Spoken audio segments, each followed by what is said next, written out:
Hello students, good morning all of you.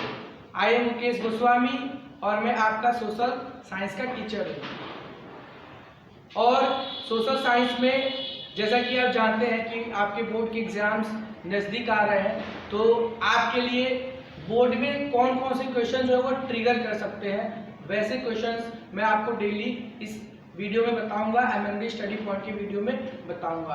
तो आज का जो सोशल स्टडीज का टॉपिक है, सोशल साइंस का जो टॉपिक है, वो आपके इकोनॉमिक्स से क्वेश्चन पूछा जाता है हमेशा। टॉपिक है राष्ट्रीय आय तथा प्रति व्यक्ति आय में भेद। मतलब राष्ट्रीय आय क्या होता है और प्रति व्यक्ति आय क्या होता है। राष्ट्रीय आय मतलब नेशनल इनकम, प्रति व्यक्ति आय मतलब पर कैपिटा इनकम। इन दोनों में आपको डिफरेंस बताना है। तो सबसे पहले हम देखेंगे राष्ट्रीय आय। तो राष्ट्रीय आय का मतलब होता है, देखिए, एक निश्चित समयावधि में देश के सभी मूल निवासियों की कुल आय को राष्ट्रीय आय कहा जाता है। क्या मतलब? मतलब एक निश्चित समय में उस देश के जितने कुल निवासी हैं और उनकी जितनी इनकम है, जितना हम कमाते हैं, सभी को जोड़ करके जो कुल योग होता है उसे कहते हैं राष्ट्रीय आय। मैं आपको एग्जाम्पल से समझाता हूँ। मान लीजिए एक देश है और उस देश की आबादी 20 लोगों की है। 20 लोग उस देश में रहते हैं और उन 20 लोगों की सभी की इनकम 10 रुपए है। मतलब प्रति व्यक्ति हर कोई 10 रुपया कमाता है। तो 10 रुपया कमाता है तो उस देश की टोटल जोड़ेंगे तो ये हो गया 200 रुपीज। 200 रुपीज मीन्स 200 रुपये हुए।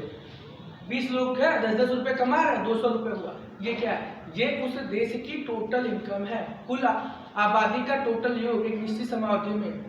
मतलब इतने समय में, इतने एक महीने में इन्होंने इतना कमाया। ये क्या है? ये राष्ट्रीय इनकम है। देखिए, एक निश्चित समयावधि में देश के सभी मूल निवासियों की कुल आय को राष्ट्रीय आय कहा जाता है। अगर मान लीजिए 20 लोग हैं, इनमें से कुछ लोग 10 रुपए कमा रहे हैं, कुछ लोग 5 रुपए कमा रहे हैं, कोई बात नहीं। आप कहोगे सर हर कोई 10 रुपये नहीं कमाता। बिल्कुल हर कोई 10 रुपये नहीं कमाएगा। अब इसी को बड़े लेवल पे ले जाओगे, मान लीजिए 20 लोग हैं, 10-10 हजार कमा रहे हैं, कोई 5 हजार कमा रहा है, सभी आय को जोड़ा जाएगा और जो टोटल योग निकलेगा उसे कहते हैं राष्ट्रीय आय, नेशनल इनकम। अब आगे चलते हैं। ऐसे देश जिनकी कुल आय उच्च है उन्हें विकसित देश कहा जाता है।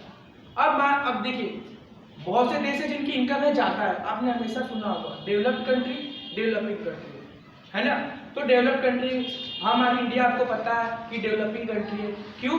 क्योंकि एक पैमाना निर्धारित किया गया जिसके हिसाब से हमारी जो इनकम है वो कम है, वो विकासशील देशों के लिए होना चाहिए। उसके लिए भी वीडियोस बनाया जाएगा अलग से, ठीक है। तो उसे हमारा इंडिया का जो इनकम है वो कम है, तो उसको मापने की मेजरमेंट करने की टेक्निक अच्छी कौन सी है, इसमें आपको ये भी पता चलेगा।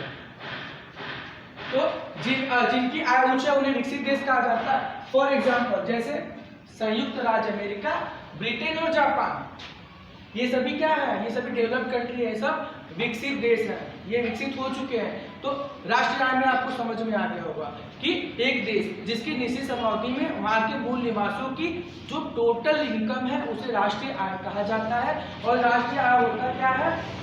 उसे विकसित देश, ऐसे देश जिनकी कुल आय उच्च है और जिन भी देश की टोटल इनकम ज्यादा है उसे विकसित देश कहा जाता है। और विकसित देश में आते कौन से हैं? जैसे कि अमेरिका हो गया, ब्रिटेन हो गया, जापान हो गया, ये सभी क्या है? ये सभी विकसित देश हैं। अब आगे की टॉपिक जो आती है प्रति व्यक्ति आय। तो प्रति व्यक्ति आय क्या होती है? पहले डेफिनेशन देखिए। इसकी गणना कुल आबादी द्वारा देश के कुल आय को विभाजित करके की जाती है। तो प्रति व्यक्ति आय की गणना कैसे की जाती है? एक देश के पूरी आबादी की जितनी इनकम है उसको डिवाइड कर दिया जाएगा। कैसे? देखिए, मान लीजिए एक देश है, देखिए देश से कुल आय को, अब मान लीजिए एक देश है, 20 लोग रहते हैं और उस देश की जो टोटल इनकम है वो है 2000। कितनी है? 2000। अब देश की टोटल इनकम 2000 है, तो जो 2000 रुपए है वो 20 लोगों से ही हुए हैं, तो 2000 रुपए को 20 से डिवाइड कर दिया जाएगा। 20 से डिवाइड कर दिया जाएगा तो कितना बचा? 100। मतलब कि अगर 2000 रुपए है, उस देश की पूरी आय 2000 है और आबादी 20 है, उसे डिवाइड करेंगे, अमाउंट बचा कितना? 100। तो वो उस देश के प्रति व्यक्ति की आय है।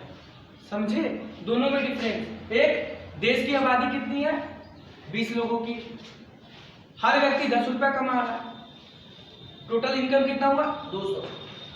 अब यहाँ पे देखेंगे पूरी आबादी कितनी है 20, लेकिन टोटल इनकम कितना है 2000। अब टोटल इनकम को देश की आबादी से डिवाइड किया जाएगा, जो टोटल इनका योग आएगा उसे कहते हैं प्रति व्यक्ति आय। यहां तक आपको क्लियर हो चुका होगा।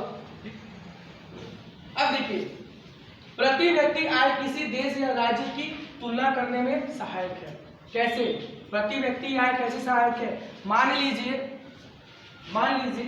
आपका कोई देश है, ठीक है, कोई कंट्री है। अब उस देश की आबादी केवल 5 लोगों की है और उनकी इनकम है 100 रुपए।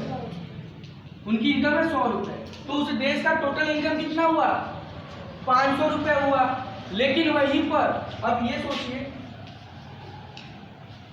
अब वहीं पे सोचिए कि कोई ऐसा देश है जिसकी आबादी क्या है बहुत ज्यादा है, उसकी आबादी है 10 लोगों की, उसकी आबादी है 10 लोगों की, लेकिन अब उसकी जो इनकम है वो कितनी है, उसकी जो इनकम है वो कितनी है प्रति व्यक्ति की 60 रुपए, तो ये 600 होगा।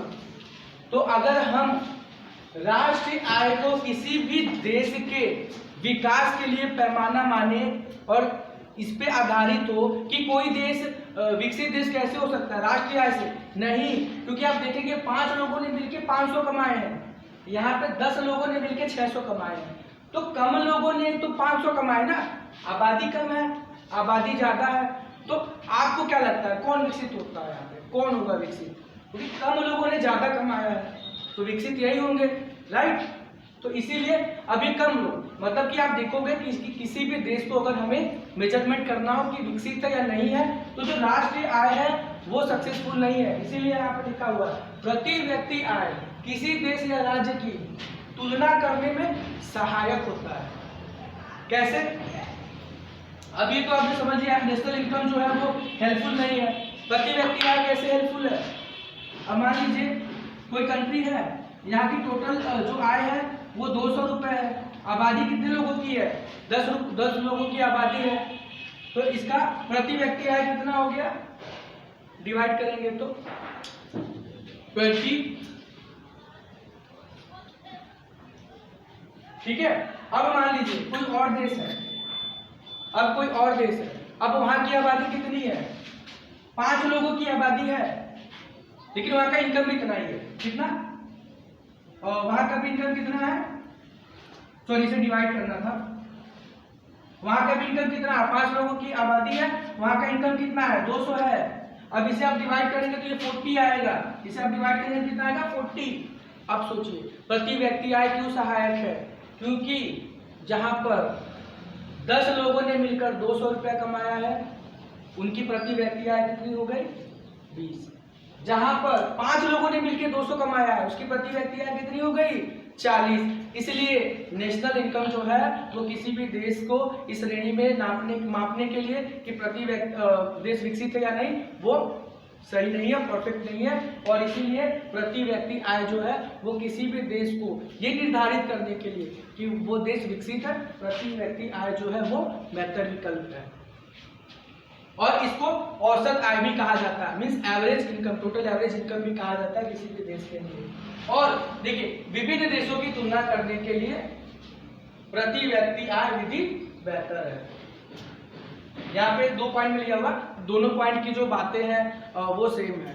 तो मुझे पूरी उम्मीद है कि आपको नेशनल इनकम मीन्स राष्ट्रीय आय और उसके अलावा प्रति व्यक्ति आय बहुत बेहतर से बहुत अच्छे से समझ में आ चुका है। अगर आपका इसमें कोई डाउट हो तो आप मुझे कमेंट कर सकते हैं। अगर आपको थोड़ा भी डाउट होगा तो दोबारा मैं अपने अगले वीडियो में जब इकोनॉमिक्स से नया वीडियो लेकर आऊँगा तो उसमें आपके लिए आपका जो डाउट है उसे भी जरूर क्लियर करने की कोशिश करूँगा। Thanks for the day.